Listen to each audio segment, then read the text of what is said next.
দুপুরবেলা এমন খেয়েছি কুণালের নাকি খিদে পায়নি। হ্যাঁ, ও 6খানা রুটি খেয়েছি আর কি না, অনেকটা।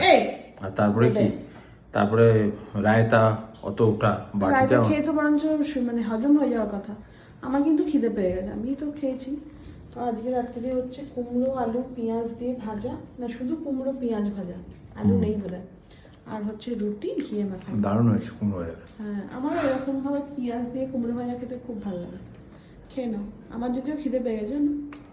মিষ্টি নাও। হ্যাঁ নিচ্ছি। একটা মিষ্টি সেই কালকে ও, যারা দিয়েছে, যারা নিচে, হ্যাঁ রসগোল্লা, তারা কলকাতার- রসগোল্লা দিই। দাঁড়া। এই যে কালকে একজন এসেছিল টালিগঞ্জ থেকে, উনি এনে দিয়েছেন একদম সাদা সাদা রসগোল্লা, কামধেনু লেখা রয়েছে। তুলে খাও। তুলে খাও। হ্যাঁ তোলো। আরে একটা পুরো গোটা ভালো না? বলছিল তোমার জন্য না দই বড়া বানিয়ে আনতাম, কিন্তু আমার আর হয়ে ওঠেনি। আমি ঠিক আছে, আমি মিষ্টিও খেতে খুব ভালোবাসি।